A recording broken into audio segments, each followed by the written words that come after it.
Hello everyone, this is Shannon from That's So Poe, and today I'm doing week 23 of my 2023 reads. This week I finished 3 books across some different genres and I had a really interesting time with them. Timestamps and content warnings are in the description box below. First, I finished An Immense World by Ed Yong, which I listened to on audiobook, which was narrated by Ed Yong himself. So this is a new release nonfiction that is sort of science reporting. Ed Yong is well known for his previous book, I Contain Multitudes, which my husband Sush had read and highly recommended, and that's why I was interested in this book. I also now that I have finished this book want to go back and read I Contain Multitudes as well. But this is such a fascinating book. So in An Immense World, Ed Yong is basically talking about the different animal senses and the way that animals experience the world around them. So he talks about this idea of Umwelt, or the kind of view that you have into the world outside based on your sensory experiences. And he goes through each of the different types of senses, some of which humans have great, like sight, but some of which humans really either underutilize or don't have the same access to the range of experiences, or all these sorts of things that maybe humans have a hard time conceptualizing because it's so different from what our sensory experience of the world is.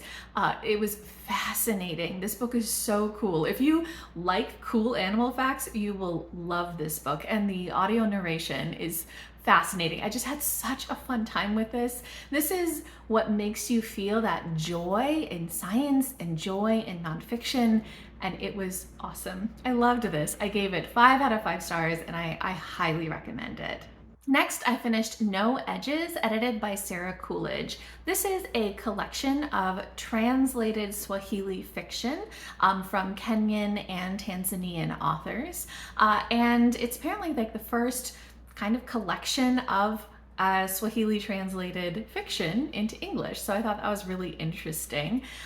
These stories some of them are a little bit speculative, some of them are focused more on just mundane contemporary stories, and it's really interesting the insight that this collection gives you into the sort of stories that Kenyan and Tanzanian authors are writing for their own communities. I think that there's a really big difference between the stories that people tell for their own communities versus the stories that they tell about their communities to a wider international audience. So I really liked this collection in terms of that insight, and there was so many fascinating things in these stories, just kind of getting an idea of what are the social mores and what are the kind of cultural expectations and the sorts of shapes of stories.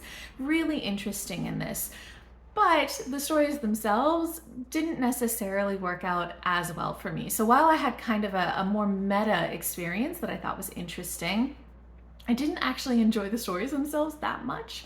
I think that one of the parts that was a little hard about this is that some of these are short stories, but some of these are actually just excerpts from longer stories. And so about half of the collection just didn't have the kind of narrative arc that you would want in a short story because they were just 10 pages from a longer work.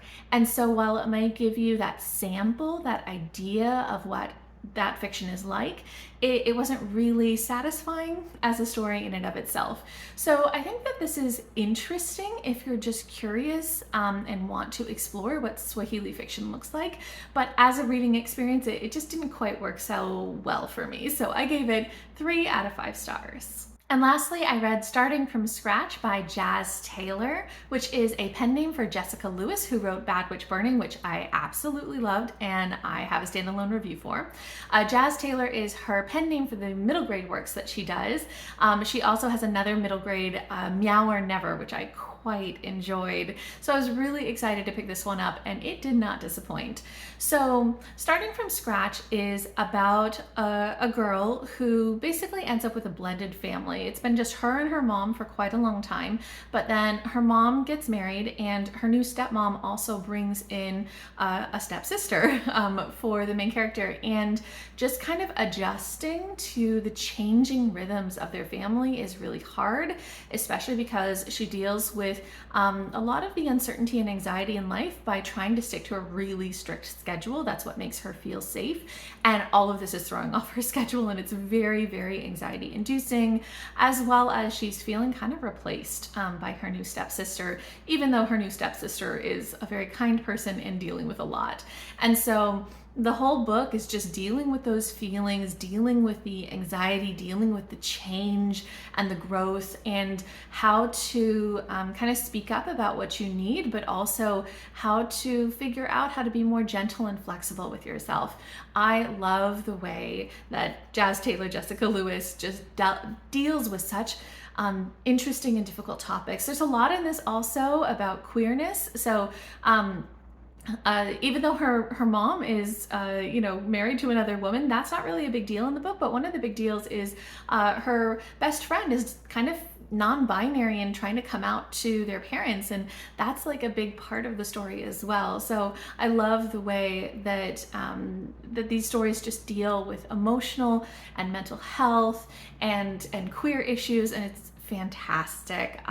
It is very high stress at times. There's a lot of anxiety in this book, but I just was so into it the entire time. So I gave this 5 out of 5 stars, and if you enjoy middle grade, I highly recommend it. Okay, so that is everything that I read this week. If you guys have read any of these, if you're interested in them, you want to chat about them, or if you've read anything good this week, I'd love to hear from you. Just leave me a comment down below.